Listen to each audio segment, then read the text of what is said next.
No vídeo de hoje eu quero trazer para vocês os principais insights ou os pontos mais relevantes do Investor Day da Via Varejo que teve nessa segunda-feira que passou agora, né? Os investidores, os analistas poderiam participar, poderiam inclusive tirar as suas dúvidas, eu mandei pergunta, etc e tal, e foi interessante pra gente realmente entender o que a empresa fez, o que a empresa tá fazendo e quais as metas, por exemplo, da Via para 2025. E não estranho que eu chamei ela de Via, porque essa foi uma mudança que eles já anunciaram assim, ó, de cara. Via Varejo não é mais Via Varejo, ela é Via. Assim como a Ponto Frio não é mais Ponto Frio, é somente ponto. Então eles fizeram essa questão do rebranding, eu acho que isso tem sim muito a ver com talvez eles deixarem aquele passado mais nebuloso de uma empresa em turnaround e olhar um pouquinho mais para frente. A gente viu que nesses últimos resultados ela acabou melhorando bastante operacionalmente, é claro que ainda tem muita coisa para fazer, mas eu acho que agora ela respira um pouquinho melhor. Agora um ponto muito relevante sobre esses Investors Day que acontecem, não somente de Via Varejo, mas de toda e qualquer outra empresa. Dificilmente a empresa vai fazer toda essa alegoria para falar mal dela, então ela sempre vai querer ressaltar os pontos positivos e ela vai tentar se vender basicamente ali e tentar tirar as principais dúvidas dos seus investidores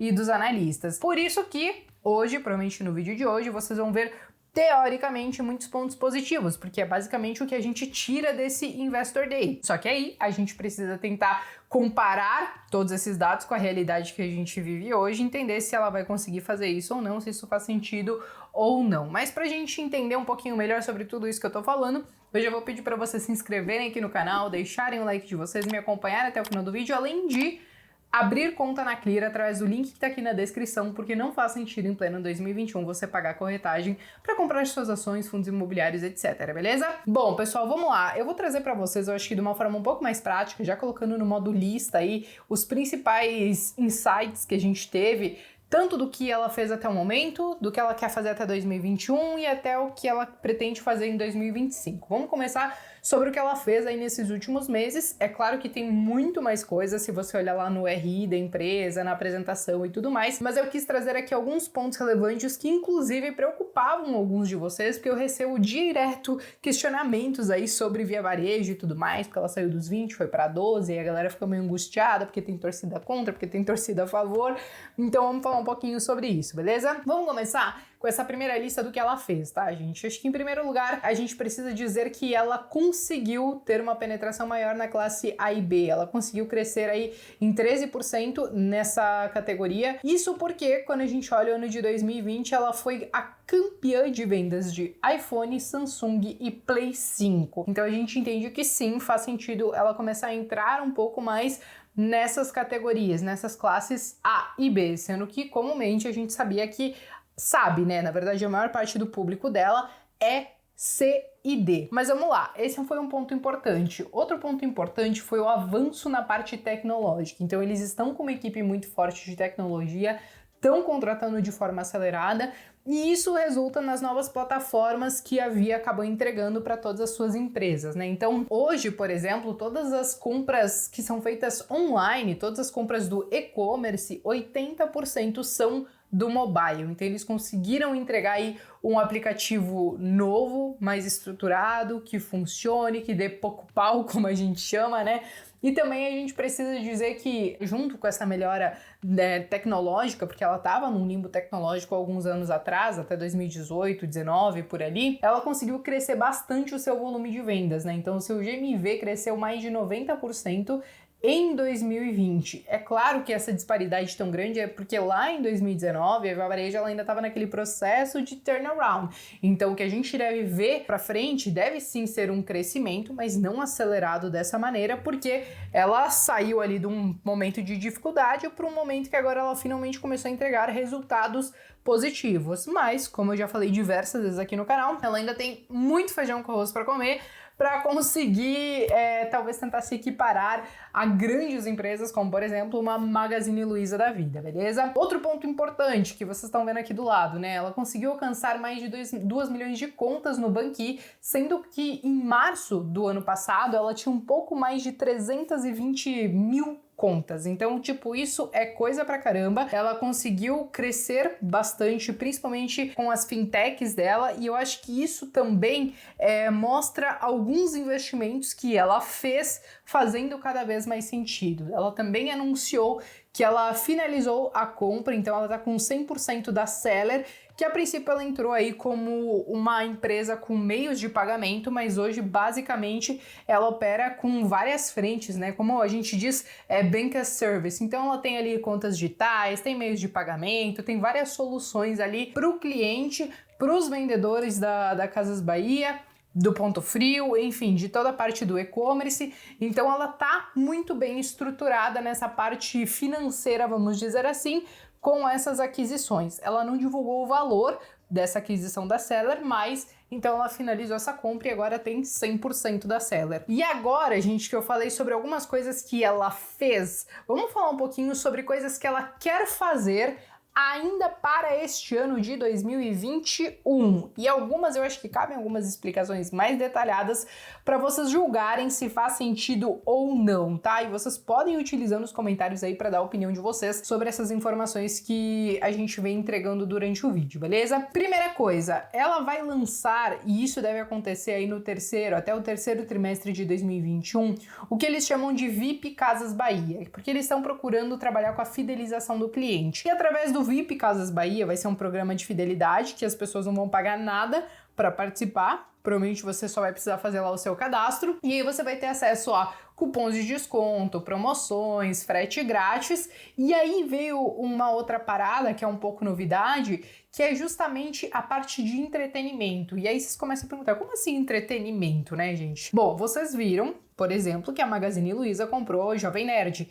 Então a gente entende que essas empresas elas estão preocupadas em atingir públicos diferentes e atender demandas diferentes. No caso da Casas Bahia, ela vai entrar no serviço de streaming. Ela entrou então com uma parceria com a Paramount Pictures e ela vai lançar então, aliás, ela lançou até então o Casas Bahia Play. Então tudo isso, quem fizer parte, né, do VIP Casas Bahia vai ter acesso. Então a gente está vendo que essas empresas, elas tinham uma certa dificuldade até um tempo atrás, que era logística, tá na internet, todas essas paradas assim. E agora essas coisas elas já estão muito mais fáceis, muito mais acessíveis, todo mundo acaba fazendo igual e elas vão tentando se diferenciar, então olhando para segmentos diferentes e talvez procurando alguns públicos que hoje, por exemplo, elas não atingem, né? E muitas vezes entregando conteúdo, conseguindo fazer uma venda com aquilo e por aí vai. Então a gente viu isso como uma novidade e que deve se desenrolar melhor aí até 2021. Outro ponto muito importante, tá, gente? A abertura de 120 lojas até o final de 2021. Eles também vão abrir uma super loja lá em São Paulo, se eu não me engano, com mais de 18 mil metros quadrados, que é coisa pra caramba. Mas teve, inclusive, uma pergunta no sentido de que, olha, faz sentido ter tudo isso de loja, porque vocês já têm aí mais de 1000 lojas e vocês querem abrir mais 120 lojas. E eles falaram o seguinte, sim, faz sentido, porque eles estão querendo melhorar muito na parte logística, eu acho que eles já melhoraram bastante, né? E as lojas, elas fazem parte disso. Muitas vezes elas servem junto, claro, com os centros de distribuição, mas como um pedaço ali daquela entrega até aquele produto chegar na sua casa. E também tem a própria questão que você pode comprar na internet e retirar na loja. Você pode chamar lá o vendedor no Zap e retirar na loja, ou combinar a entrega, essas paradas assim. Então as lojas, para eles falam que isso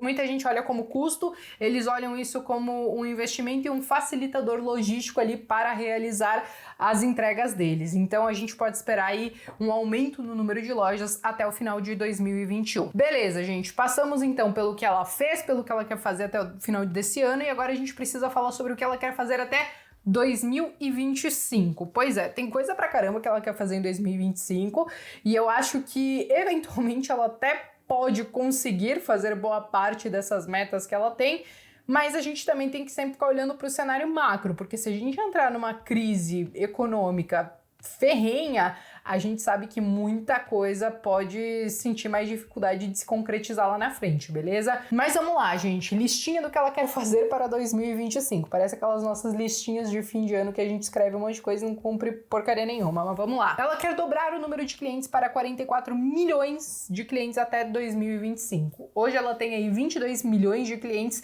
mas cabe ressaltar que esses 22 milhões de clientes já é coisa pra caramba, porque ela cresceu mais de 50% nessa base de 2020 para cá, né? Ela também quer atingir 20% do market share do e-commerce, né, do online, então ela quer crescer no e-commerce. Eu acho que esses 20% sim é bastante coisa, até porque a gente está vendo que várias outras empresas, elas estão se encaminhando para isso. Você tem a Magazine Luiza, você tem Lojas Americanas, enfim, você tem várias empresas que elas estão já muito bem inseridas no e-commerce e então essa briga, ela é relativamente grande. O que eles falaram? Que hoje eles conseguem sim talvez cumprir essas metas justamente pela questão das margens, porque hoje quem tem a maior margem nos produtos, quando a gente fala de margem EBITDA, margem líquida, é a própria Via Varejo. Quando a gente fala, por exemplo, de uma Lojas Americanas ou de uma própria Magazine Luiza, ao longo desses últimos anos, a margem veio reduzindo.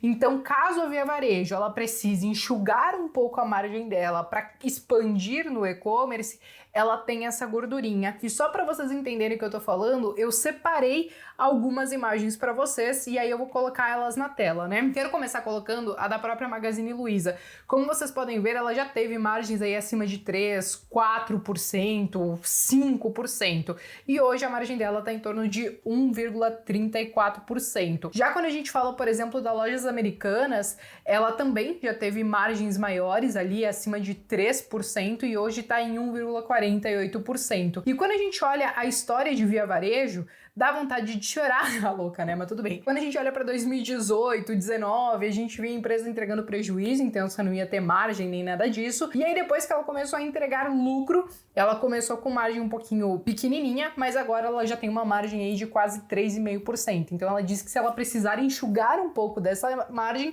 ela vai fazer para conseguir atingir essa meta de talvez ter aí pelo menos 20% do market share do e-commerce, beleza? Bom, vamos lá, gente. O que mais que ela quer fazer? Ela quer atingir 70 a 90 mil sellers. O que são esses sellers? São aqueles vendedores da plataforma, né? Então a gente estava muito acostumado que antigamente eram só as empresas que vendiam ali alguns produtos e hoje a gente sabe que se eu quiser vender um produto lá na Casas Bahia, eu posso fazer isso. Então hoje eles têm aí aproximadamente 26 mil sellers e eles querem aumentar até 2025 para 70 a 90 mil, o que é coisa pra caramba.